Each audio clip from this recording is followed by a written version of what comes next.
He laughed. Right there in front of everyone. The judge, the lawyers, the stranger sitting behind us. He laughed while my mother's voice cracked like thin glass. I remember the time. 10:42 a.m. The courtroom clock ticked too loud, and the air smelled like old paper and burnt coffee. My mother's hands trembled around her purse, the one with the broken zipper she refused to replace. She stood there trying to keep her dignity while the man who once called her my everything shredded her to pieces. "Your Honor," he said, his voice smooth, confident. "She never contributed. I paid for everything. She only spent." Sometimes revenge isn't about anger. It's about finally being heard. Stay with me till the end, and you'll understand why I had to do what I did. The judge, my father's golfing buddy, nodded slowly, pretending to read the papers. His lips twitched like he was fighting a smile. My mother's lips quivered as she whispered, "That's not true." But truth didn't matter here. Not when the man lying had money, charm, and connections. I sat 3 benches back, my knees pressed together, my heart a slow, painful drum. I wanted to scream. But instead I just watched, quiet, still, learning. When I was a child, he told me silence was weakness. He never realized it was a weapon. The judge adjusted his glasses. "Mr. Wilson," he said, "your argument seems sound. Without proof of financial contribution, your wife isn't entitled to the house." House. That word hit like a stone. Our house. The yellow one with the creaky porch swing and lilac bushes Mom planted every spring. I used to sit there with her, braiding her hair and listening to her hum the same tune she used to sing while cooking dinner. Now that home was just property. Mom's voice shook. "Your Honor, I took care of our home. I raised our child. Father cut her off, his tone sharp. "You chose not to work. That was your decision." Lies. He'd begged her to stay home. Said she didn't need to work, that a man provides. Now he twisted her love into a weakness. I gripped my notepad so tightly the edge tore. The pen slipped from my fingers, rolling under the bench. The small click it made felt louder than the judge's gavel. "Order," the judge said lightly, though no one was out of order but him. The courtroom light flickered, a dull buzz above us. Mom's wedding ring caught the glow for a moment before she hid her hands under the table. I saw how thin she'd gotten. She hadn't eaten properly in days. Father sat tall, immaculate in his navy suit. Not a wrinkle, not a crack in his mask. He'd prepared for this moment. His lawyer leaned in, whispering something that made him smirk. I recognized that smirk. The same one he wore the day he made my mother apologize for burning dinner, even though it was him who turned off the oven. He loved control more than love itself. When his lawyer began listing evidence, receipts, bank transfers, insurance records, I felt something shift inside me. Not anger. Something colder. A realization. He wasn't just taking her money. He was taking her history, her dignity, every piece of her she'd built with faith and trust. I looked around the room, at the audience scribbling notes, the reporters tapping on their laptops, the court clerk yawning. To them this was just another divorce case. To me it was an execution. At one point Father glanced at me. Just once. His expression didn't soften. He didn't see his daughter. He saw another witness he needed to silence. Our eyes met. I didn't flinch.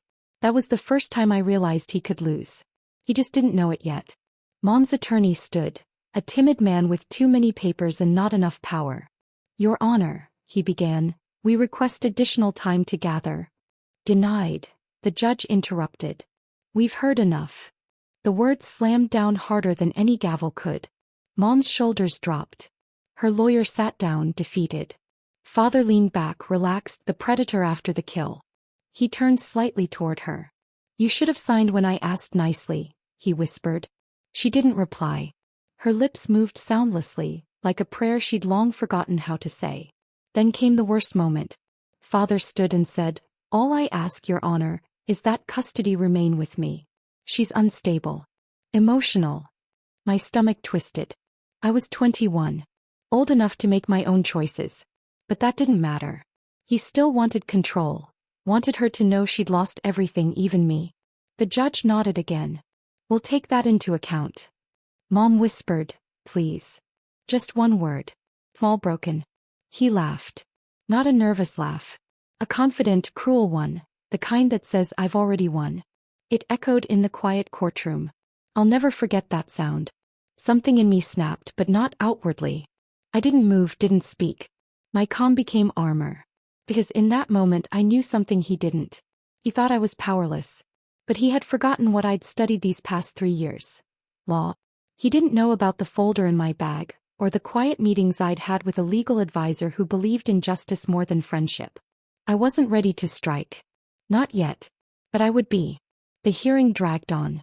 Numbers, statements, motions, words that meant nothing to anyone except the people who used them to destroy lives. The smell of cheap perfume and dust filled the air. Someone's phone buzzed. The judge coughed. A clock ticked. The world went on while my mother's heart broke in slow motion. When the ruling came, it was as we expected. Everything, the house, the savings, even the car, went to him. My mother didn't cry at first. She just stood there as if her body had forgotten how to breathe. Then when the papers were signed, her knees gave out. The bailiff helped her up. Father didn't move. "Let's go," he said. Pulled flat. Like he was talking about leaving a meeting, not a marriage. He walked past me without a glance. The smell of his cologne, cedar and arrogance, lingered in the air long after he was gone. I helped Mom gather her things, a few papers, her glasses, a faded photo of the 3 of us at the beach. She held that photo for a moment before folding it quietly and slipping it into her purse. She whispered, "He used to love us." I wanted to tell her the truth, he loved power, not people. But instead I said softly, "He'll regret it." She looked up, surprised. "How?" "Not today," I said, standing taller than I ever had. "But one day." She didn't ask again. Maybe she saw something in my face that told her I meant it. As we left the courthouse, the autumn wind bit at our cheeks. The sky was gray, the kind that promises rain but never delivers. Reporters lingered outside, their cameras aimed at the doors. Father gave a statement, smiling, polished, pretending to be the wounded hero. "She wasn't the woman I married," he said. I stopped walking. My blood boiled. Mom tugged my sleeve gently. "Let it go," she whispered. But I couldn't. Not fully. I watched him shake hands with the judge before climbing into his car. The same judge who'd refused to let Mom speak twice. Their laughter echoed down the steps. That's when I realized, this wasn't just about betrayal. It was about corruption. About how easily good people lose when bad men play by their own rules. And if I wanted to win, I'd have to learn their game and play it better. That night, the rain finally came. It tapped against our motel window like tiny knocks from fate. Mom lay in bed, turned toward the wall. I sat beside her, watching the city lights fade through the curtains. I replayed every word from that courtroom in my mind, every sneer, every lie, every glance between my father and the judge. And beneath it all, I heard his laugh again. It didn't haunt me. It fueled me. I opened my laptop, the glow lighting my hands. Law school applications filled the screen. Mom stirred, her voice weak. "Nina, what are you doing?" I smiled faintly. "Just making sure we're never in that courtroom again without a voice." She didn't understand. Not yet. But I knew someday she would. The next morning we left town. No house, no plan, just 2 suitcases and a promise I'd made to myself. As the bus pulled away, I glanced back one last time at the courthouse. Small, distant, swallowed by fog. People say time heals all wounds. They lie. Time doesn't heal. It sharpens. It shapes. It teaches you how to wait, how to plan, how to strike when the world least expects it. And though he didn't know it then, my father had created his own reckoning that day, not with rage but with silence. Because silence remembers everything. And one day it would speak. The bus rumbled down the highway, carrying us farther from the courthouse, from him, from the life we used to know. I pressed my forehead against the cold window and watched the gray city shrink in the distance. My mother sat beside me, eyes half open, clutching her purse like it still contained everything she'd lost. We didn't speak for hours. The silence between us felt heavy, but I didn't mind it. Words had failed us in that courtroom. Silence at least was honest. When the bus stopped for a short break, she turned to me and said softly, "We'll be okay, Nina." Her voice was tired, like she was trying to convince herself more than me. I nodded, forcing a small smile. "We will." But in my mind I added, "Just not the way you think." We found a small room above a bakery 2 towns away. The walls were thin, the air always smelled of yeast and sugar, and the window overlooked a busy street that never slept. The landlord was kind enough to let us pay weekly. Mom started working part-time at a diner, wiping tables and taking orders from men who never looked her in the eye. I helped her when I could, cleaning dishes in the back for a few dollars. At night I studied. The glow of my laptop became the only light in that room. I read everything: legal procedures, ethics, case studies. Sometimes I fell asleep at the desk, my cheek pressed against open pages. Mom worried about me. "You don't need to carry this, sweetheart," she'd whisper. "You're too young to hate." I'd look at her tired eyes, her trembling hands, and say gently, "It's not hate, Mom. It's purpose." She never argued after that. Weeks turned into months. Life became smaller, quieter, but not easier. Every morning I'd watch her leave for work with the same faded scarf around her neck. I'd sit by the window pretending to read, but my eyes always followed her until she disappeared around the corner. One night she came home limping. She said she slipped on a wet floor at work. I didn't believe her, not after I saw the bruise on her arm shaped like fingers. I asked her who it was. She said, "It's nothing, Nina. Don't make trouble." But trouble already lived inside me. The next day I went to the diner and found the manager, a man with greasy hair and a cheap suit. I smiled politely and said, "My mother won't be coming back." He laughed, waving a hand. "Tell her not to be so dramatic. She can't afford to quit." I stepped closer, my voice calm but steady. "She won't be coming back," I repeated. There must have been something in my eyes because his smirk faded. He muttered something under his breath and walked away. That was the last time he ever called our phone. When I came home, Mom asked what happened. I just said, "He understood." And she didn't ask again. After that she stayed home more. I picked up extra shifts at a small bookstore near the university. The owner, Mrs. Henson, was a retired teacher with silver hair and kind eyes. She noticed how often I borrowed law books and one evening said, "You've got that look. Like someone who's been hurt but decided to learn instead of break." I smiled faintly. Something like that. She offered to write me a recommendation letter when I told her I wanted to apply to law school. "You'll do good things, Nina," she said. I didn't have the heart to tell her that good wasn't the word I was aiming for. I wanted justice. And sometimes justice doesn't wear white. When my acceptance letter came, Mom cried for the first time since the trial. She held the paper to her chest and whispered, "You did it." I hugged her, feeling the way her body still trembled from old fears. "We did it," I said. But that night as she slept, I sat by the window again. The city lights blurred through the glass. I thought about the courtroom, about his laughter, the judge's smirk, the way no one cared that the truth had drowned beneath his lies. I promised myself something. One day I would walk into a courtroom again. But next time I wouldn't be sitting in the audience. Law school was harder than I imagined. Not the work, the people. I was older than most students, quieter, more deliberate. They didn't know what I carried. Some nights I worked late at the library just to avoid going home. The silence there was thick, almost holy. Every click of the clock reminded me why I was doing this.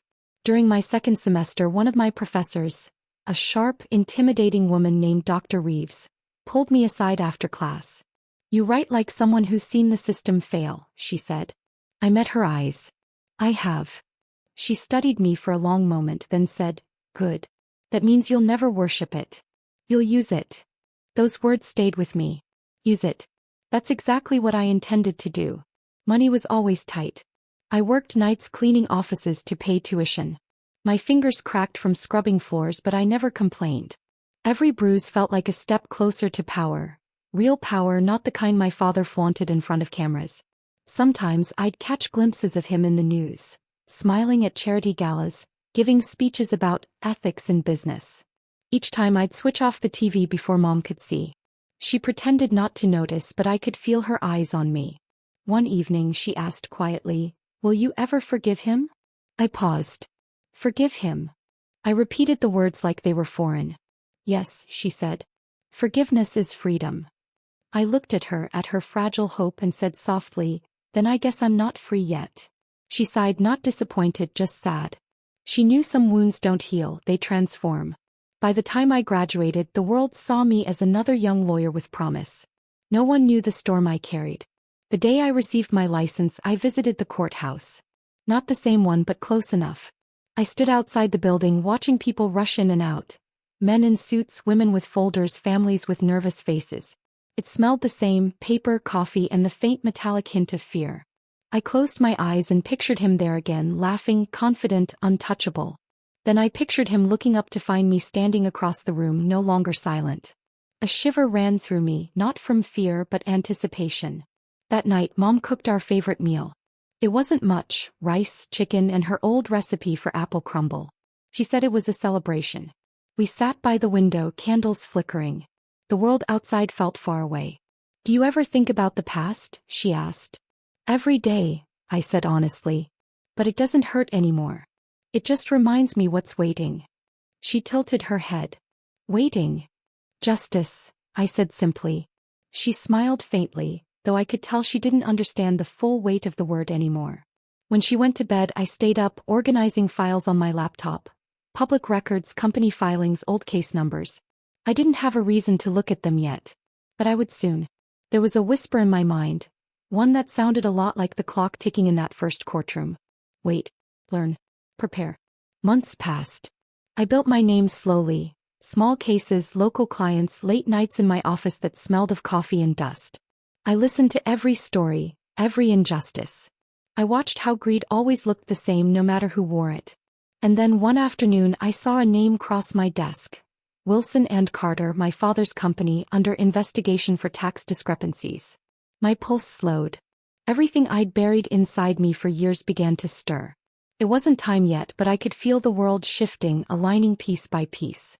That night, as I walked home through the rain, I stopped by a shop window and caught my reflection. My hair was damp, my eyes steady. For a second I saw my mother behind me, the version of her that had stood trembling in that courtroom. I whispered to her reflection, "You don't have to cry anymore." As I had buried my tears long ago. And what replaced them wasn't sadness. It was strength, cold, patient, unstoppable. The rain hadn't stopped since that night. I remember the sound of it, steady, deliberate, like a metronome counting down to something inevitable. The next morning my phone rang at 7:13. A familiar voice from the district office asked if I'd take on a new corporate case. Fraud, mismanagement, multiple defendants. I almost said no, until he mentioned the name. Wilson and Carter. I stared at the wall for a long moment before answering. "Send me the file." He did. 20 pages of numbers, contracts, and signatures, all tied to my father's empire. His name stared back at me in thick dark ink. I didn't breathe for a few seconds. Then I set the file down, poured myself a cup of coffee, and sat by the window as the rain hit the glass. No shaking. No tears. Just calm. It was time. The next day I walked into the courthouse for the first time as a prosecutor. The same stale smell of old carpet and nervous sweat filled the air. My heels clicked softly against the tiled floor, echoing like a quiet drumbeat. I passed a group of interns whispering near the elevator. One of them said, "Isn't she the new assistant attorney?" The quiet one. I smiled slightly. Quiet was fine. Quiet gets underestimated. When I entered the courtroom I noticed everything. The hum of the ceiling fan, the faint scent of disinfectant, the judge's empty chair. And then across the room him. My father. Older, heavier, but still carrying that same self-assured posture. Chin up, shoulders back, confidence that reeked of entitlement. He didn't look up at first. He was laughing at something his lawyer said. The sound of it, that same laugh from all those years ago, pulled me straight back into the moment I'd buried. But this time I didn't flinch. He finally looked across the room. His eyes passed right over me. No recognition. None. For a second that almost hurt. The fact that I could stand just a few feet away from him and he didn't even see me. But then it felt like power. Because for the first time I held the silence. The bailiff called for order. The judge entered. A woman this time, stern, sharp-eyed, no nonsense. I stood straighter. "Case of the state versus Wilson and Carter Industries," the clerk announced. "Fraud, falsified records, and tax evasion." My father's lawyer rose confidently. "Your Honor, these claims are exaggerated. My client has maintained transparency for over 20 years. I waited for my turn. The judge nodded to me. "Prosecution." I stepped forward, setting my folder on the table. "The state is prepared to demonstrate otherwise." My father turned slightly toward me. His gaze lingered, curious, assessing. I met it head-on. Not a flicker of emotion. And then I saw it, a faint crease in his brow. Confusion. Maybe recognition. But he looked away before it could form into certainty. As the witnesses were sworn in, I organized my notes carefully, methodically. Every page had been memorized, every number double-checked. Halfway through testimony, the defense objected to my questioning about a shell account. Irrelevant, his lawyer said. I looked at the judge. It's relevant when the account was used to conceal $2 million, Your Honor. The room murmured. The lawyer hesitated. My father frowned. He leaned over, whispering something to his attorney. I caught the words, "Who is she?" A strange, quiet satisfaction settled over me. He didn't know yet. But he would. During recess, I stood by the vending machine pretending to scroll through my phone. His lawyer passed by, giving me a polite nod. My father followed, slower, talking loudly to someone on the phone. I've handled worse, he said. They can't touch me. They never could. That arrogance, it hadn't aged a day. He brushed past me without a glance. The smell of his cologne hit me again. Cedar and arrogance, just as I remembered. For a second my chest tightened, the old ache flickering alive. But it disappeared just as quickly. Because now I had something stronger than pain. Proof. Back in court, the defense called an accountant to the stand, a man in an expensive suit with a rehearsed smile. I listened as he described minor discrepancies, painting them as simple clerical errors. When my turn came, I stood slowly. Mr. Howard, I began, how long have you worked for Mr. Wilson? 15 years, he said confidently. So, you're familiar with all his accounts? Yes. I placed a document on the projector screen. One he didn't expect. A transaction statement dated during the time his records claimed no movement. His smile faltered. That's not part of the submitted evidence. No, I said calmly, but it's part of the truth. The room stirred again. My father's jaw tightened. I saw him glance toward me, not angry, not yet, but uneasy. For the first time in his life, he was losing control in a room he thought belonged to him. That night, I stayed in my office long after everyone left. The city glowed faintly outside the window, soft and cold. My notes were spread across the desk.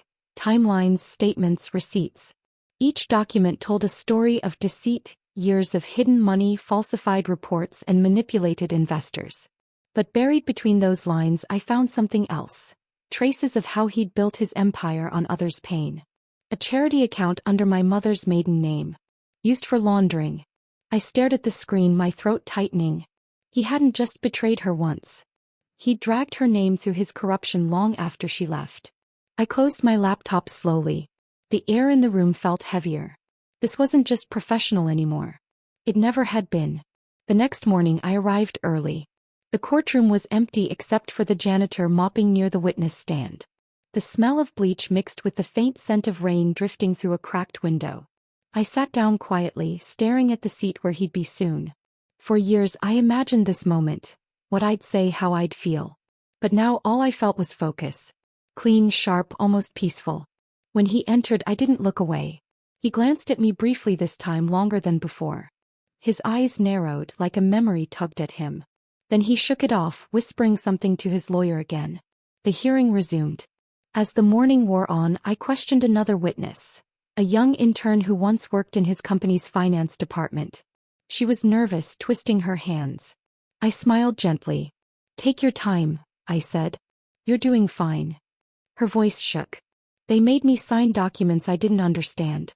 When I asked questions, they said I'd lose my job. My father shifted in his chair. The lawyer objected, but the judge waved it off. The girl continued, tears gathering in her eyes. They told me everyone did it. Even Mr. Wilson. I thanked her softly and sat down. The silence afterward was suffocating. My father avoided my gaze completely now. Good. Let him feel the weight of not knowing. At lunch I stepped outside for air. The sky had cleared, a rare patch of blue breaking through gray. I sat on the courthouse steps, sipping bad coffee, thinking about Mom. I wished she could see this. Not the victory, it wasn't that yet, but the quiet balance beginning to tip. My phone buzzed. A message from her. Are you eating? I smiled faintly. Trying to, I replied. She didn't know what case I was working on. I hadn't told her. Not yet. I wanted her peace to last a little longer. But deep down I knew that peace would have to shatter, and when it did the truth would set more than one person free. When the session resumed, the defense grew desperate. They tried to shift blame onto minor employees, painting my father as unaware of the mismanagement. I listened carefully. Every lie added another crack to their story. Finally I stood and said, "So your client, a man known for controlling every dollar in his empire, somehow missed millions vanishing under his own signature?" The courtroom went quiet. My father's lawyer stammered. "You're twisting." "I'm quoting your own documents," I said evenly. The judge raised an eyebrow. "Proceed." I could feel the tension thicken, the air buzzing with something close to fear. Across the room my father finally looked at me, really looked. His eyes widened just slightly. Recognition flickered. He didn't say anything but his expression said everything. Disbelief, confusion, maybe even guilt. I didn't move. Didn't blink. Just met his stare with the same calm he'd once mistaken for weakness. For a second it felt like the world paused, the same way it had the day he laughed at my mother. Only now the power belonged to me. The judge called for adjournment. Papers shuffled, chairs scraped. My father stood slowly, his lawyer whispering urgently in his ear. As he turned to leave he glanced back one last time, hesitant, searching. I simply said, "See you tomorrow, Mr. Wilson." His step faltered. He didn't know for sure who I was. But he knew he should. And that uncertainty was the beginning of his undoing. His step faltered. He didn't know for sure who I was. But he knew he should. That look stayed with me long after the courtroom emptied. It replayed in my mind while I gathered my papers, that flicker of realization, brief but sharp like a match lighting in the dark. Outside, dusk had settled over the city. The courthouse steps glistened with rain, and the streetlights reflected in small puddles like broken mirrors. I walked to my car, steady, focused, but somewhere inside me a tremor began, not of fear but of something colder. Anticipation. Tomorrow I thought the cracks would start to show. The next morning I arrived early again. The same wooden benches, the same hum of fluorescent lights, the same faint smell of dust and paper. But something in the air felt different, tighter, expectant. When he entered he didn't laugh this time. No easy smile, no whispering to his lawyer. He walked straight to his seat, eyes flicking toward me for only a second before turning away. I took that as confirmation. He was starting to remember. The judge entered. "Let's proceed." The defense began the day with new motions, grasping for control. Objections, delays, excuses. I countered each one calmly, my voice even. When I presented the next set of evidence, internal memos detailing hidden transfers, I noticed the first real crack. My father's jaw tightened. His lawyer leaned over, whispering urgently, and for the first time his pen trembled slightly in his hand. That tremor told me everything. After recess I found him standing alone near the hallway water fountain, away from the reporters and cameras. I could have walked past. I should have. But I stopped. He turned slowly. His eyes met mine. "You look familiar," he said quietly. "I get that sometimes." He studied my face. "Have we met before?" I tilted my head. "Maybe once," I said softly. "A long time ago." Something flickered in his eyes again, confusion then unease. He opened his mouth to say more, but his lawyer appeared, placing a hand on his arm. "Mr. Wilson, we need to prepare for the next session." I stepped aside, letting them pass. My pulse quickened but my face remained calm. Let him wonder. Let him feel what uncertainty tastes like. Back inside I continued the questioning, not of him yet but of his former partner, Richard Hale. A man who'd once called himself my father's closest friend. I asked about a series of missing invoices tied to offshore accounts. He hesitated. I don't recall." I leaned closer. "Would it help if I reminded you that you signed 3 of them yourself?" The color drained from his face. The courtroom grew silent. I displayed the copies on the projector. His signature gleamed under the light. "I see," the judge said slowly. "Mr. Hale, would you like to change your statement?" He swallowed hard. "Yes, Your Honor." "Those were under Mr. Wilson's direction." Gasps echoed through the room. My father's head dropped slightly, his lawyer whispering frantic damage control. I didn't move. I simply let the silence grow heavy around him, like a closing hand. That night I couldn't sleep. The city outside my apartment hummed faintly, sirens, a dog barking, distant laughter from a nearby bar. I sat at the kitchen table with a cup of tea, staring at my open case file. Every page, every line led back to him. But what haunted me wasn't the evidence. It was the man behind it. The father who'd once lifted me onto his shoulders, who'd taught me how to ride a bike, who used to promise, "I'll always take care of you and your mother." And yet, when he had the power to protect, he destroyed. My throat tightened. I pressed my hand against the table, grounding myself. I couldn't afford to break, not yet. The next day, the courtroom buzzed louder than usual. Reporters had caught wind of Hale's confession. Cameras lined the hallway, microphones hovered near the doors. When my father arrived, he wore a dark suit and a colder expression. The arrogance was gone, replaced by something harder: pride trying to survive fear. His lawyer announced, "We request a recess to review new statements." The judge denied it. "We proceed." I stood, flipping open the next file. "Your Honor, the prosecution calls Mr. Wilson to the stand." He hesitated. The entire courtroom seemed to hold its breath. Finally, he stood, straightening his jacket, and walked slowly toward the witness chair. As he raised his hand for the oath, I caught the faintest tremor in his voice when he said, "I do." I felt my pulse steady. The moment had come. "Mr. Wilson," I began, "as CEO, you were responsible for all company operations, correct?" "Yes," he said. His tone was measured, clipped. "So you were aware of all financial transfers under your name?" "I was aware of most." "Most," I repeated softly. "Let's talk about the ones you weren't." I placed a stack of documents on the stand. One by one I read the figures aloud. Each number hit like a slow, steady drumbeat. At first he tried to keep composure, rehearsed denials, short answers. But as I continued, I saw it. The faint tightening around his eyes, the subtle clenching of his hands. When I displayed a letter signed in his handwriting but dated during his overseas trip, he leaned forward sharply. "That's not mine." "Then whose signature is it?" I asked gently. He hesitated. "I don't know." "Interesting," I said.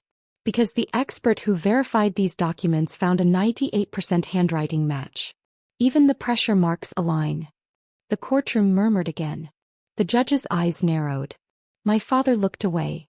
As questioning continued, I caught myself watching him, not as the man on trial, but as the shadow of the man I once knew. Each denial stripped away a little more of that illusion. At one point he met my gaze. There was anger there now, recognition finally blooming behind it. "Who are you?" he asked under his breath, low enough the microphone barely caught it. I didn't answer. I just turned to the judge and said, "No further questions for now." He stared at me as I walked back to my table, confusion and realization warring on his face. He knew. Finally he knew. That afternoon his lawyer tried a new tactic, painting him as a victim of his own employees. "He trusted the wrong people," he said. "He's a man who's been betrayed by those closest to him." I stood calm but deliberate. "Betrayal, Your Honor, is when someone who is trusted uses that trust for their own gain. I think Mr. Wilson understands that better than anyone." The judge gave me a long look, thoughtful, approving. Across the room my father's eyes darkened. His lips parted like he wanted to say something but didn't. Maybe because he knew the truth. His definition of betrayal had finally turned against him. Later that evening I walked past him in the hallway again. No lawyers, no witnesses this time. Just us. He stopped. "It's you," he said quietly. I met his gaze. "You remember now." His voice was low, rough. "Why are you doing this?" "Because you taught me to fight," I said softly. "And you never expected I'd learn better than you." He exhaled sharply, turning away. "You don't understand what this will do." "I understand exactly," I replied. "You took everything from her. From us. This is just balance." He shook his head, almost pleading. "You don't want to destroy me." "I already did," I whispered. He froze. I walked past him without looking back. I thought of my mother, her quiet resilience, her tired smile, the way she used to whisper, "Justice comes slow, but it comes." I closed my eyes, breathing in that memory like strength. Tomorrow the verdict would come closer. But even before it did, I could already feel it. The slow, inevitable crumble of everything he built on lies. And deep inside me, beneath the calm exterior and steady voice, something fierce began to stir. Not vengeance anymore, but release. The house he built on deceit was collapsing, brick by brick, and I was no longer standing beneath its shadow. The house he built on deceit was collapsing, brick by brick, and I was no longer standing beneath its shadow. The rain hadn't stopped when I arrived at the courthouse the next morning. It came down in steady sheets, washing the steps clean. Reporters stood beneath umbrellas, their flashes slicing through the gray air as I climbed the stairs. I didn't stop for them. I didn't need to. Inside, the courtroom was colder than usual. People whispered softly, journalists, former employees, strangers drawn by the scent of downfall. My father sat at the defense table, pale and exhausted, his once perfect hair slightly out of place. His lawyer whispered something, but he didn't respond. For the first time he looked small. The judge entered. Court is now in session. The gavel struck once, sharp and final. The sound echoed through me. It was the sound I had waited to hear my entire adult life. As the closing arguments began, I felt no fear, no rush of vengeance. Only an even calm. Years of pain, silence, and resolve had turned into something steadier, something sharper. When it was my turn to speak, I rose slowly. Your Honor, I began, this case isn't about numbers. It's about trust, broken and buried beneath greed. My father's lawyer objected, but the judge waved him off. I continued, my voice steady. 4 years Mr. Wilson built his empire on deception. He didn't just lie to investors, he lied to everyone who believed in him. To families who lost their savings, to employees who were silenced, to the woman who stood beside him and paid the price. I paused, meeting his eyes. He stared back, defiant still but fading. His lips pressed tightly together, as if holding back something he could no longer control. I turned back to the judge. The evidence speaks clearly. The people he hurt deserve to see what truth looks like when it finally stands tall. When I finished, I sat down. The room was silent except for the soft hum of the ceiling fan. Then the defense spoke, desperate, heavy with denial and half-truths. But even as they talked, I could see the jury. They weren't listening anymore. Their minds were made up. It took them less than 2 hours. When they returned, I stood heart steady. My palms were dry, my breath even. I had imagined this moment so many times that reality felt strangely quiet. The foreman rose. On all counts, guilty. The sound rippled through the room like a wave. Someone gasped. A reporter dropped a pen. I didn't move. I just watched him. My father's eyes closed slowly. For a second I thought he might speak. But no words came. He simply sat there, shoulders collapsing inward, the weight of years pressing down at once. The judge's voice was firm, final. Sentencing will follow next week. Court adjourned. The gavel fell again. This time the echo didn't shake me. It soothed me. As the room emptied, I remained seated. Papers rustled, shoes clicked, the low buzz of voices faded. He was still there, surrounded by silence. When the guards approached, I rose and walked toward him. He looked up, eyes dull, confusion softening into something that almost looked like regret. Why? He asked quietly. Why go this far? I met his gaze, steady and calm. Because I had to show you what truth feels like when it finally gets the floor. He exhaled shakily, his voice barely a whisper. You destroyed me. I shook my head. No. You did that yourself. I just stopped cleaning up after you. He flinched slightly as if the words stung more than he expected. The guards gestured for him to stand. He hesitated, eyes locked on me. You sound like her, he said softly. I smiled faintly. That's the first true thing you've said all trial. Then they took him away. Outside, the air smelled like wet asphalt and relief. The reporters swarmed near the stairs, shouting questions. Was justice served? Did you expect a conviction? I didn't answer. Justice wasn't something you announced. You just knew when it had arrived. At the bottom of the steps, my mother was waiting. She looked smaller than I remembered, fragile in her beige coat, clutching an umbrella against the drizzle. But her eyes, they were clear. She didn't ask what happened. He didn't have to. I walked toward her slowly. For a moment, we just stood there in the rain, 2 women bound by one man's cruelty and one daughter's promise. Then I reached into my bag and handed her a folded paper. What's this? She asked. His confession, I said quietly.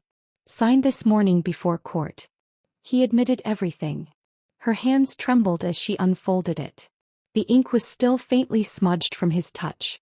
Tears welled in her eyes, but her smile was small. Not joyful, not vengeful, just free. She whispered, "You did it." I shook my head gently. "We did." We sat together in the car for a long time, the rain pattering softly on the roof. "He'll go to prison," she said finally. "Yes." "For how long?" "Long enough," I replied. She nodded, staring through the windshield. "And what about you?" I turned to her. "What about me? Will you be okay now?" The question lingered. For the first time in years I didn't know how to answer. Because revenge, even when righteous, leaves an empty space once it's done. But I smiled faintly. "I think I will be." That evening I returned to my apartment. I poured myself a cup of tea, the same kind my mother used to make when the world felt too heavy. The steam rose in gentle swirls, curling into the quiet. The city outside was alive again. People laughed somewhere down the street. A car radio played faint jazz. Life was moving as it always did. I set the cup down and pulled out an old photograph from my drawer. One of us before it all fell apart. Me, my mother, and him. I stared at his face, frozen in that moment of false perfection. And then I folded the photo neatly in half, placing it in the bottom of the drawer. Not torn, not burned, just put away. Because the past didn't deserve destruction anymore. It deserved distance. A week later I attended the sentencing. My mother stayed home, she didn't need to see it. He entered in cuffs, thinner now, eyes hollow. When the judge read the sentence, 15 years, he didn't argue. Didn't even blink. Before they led him away, he turned slightly in my direction. There was no arrogance left, no pride. Only a quiet understanding. For a moment I almost pitied him. Almost. He mouthed one word, "Sorry." And I nodded once. Not in forgiveness but in acknowledgement. The circle was closed. After court I drove to the small cemetery on the hill. The rain had stopped. The air was fresh, washed clean. I walked to my grandmother's grave, the one my mother used to visit when she needed strength. I sat on the damp grass, the wind tugging gently at my hair. "It's done," I whispered. "He's gone." The words felt heavy and light at once. I closed my eyes, breathing in the scent of wet earth and lilac. Somewhere in the distance church bells began to ring, soft, rhythmic, steady. For the first time in years I felt peace. Not victory. Not triumph. Just quiet peace. That night I went home and called my mother. "Are you all right?" she asked. "I think I am," I said. "I finally buried it all." She paused. "I'm proud of you, you know." Tears filled my eyes before I could stop them. "I know, Mom." We didn't say anything for a while. The silence between us wasn't heavy anymore. It was healing. Before hanging up she said, "He can't hurt us anymore." "No," I whispered. "He never will again." Later I stood by the window looking at the city lights flickering like fireflies across the skyline. The same window where I once sat with anger in my chest and a plan in my mind. Now there was no anger left, just a soft ache and an open sky. I thought about everything I'd lost.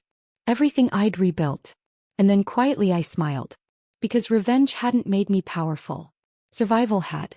And truth had made me free.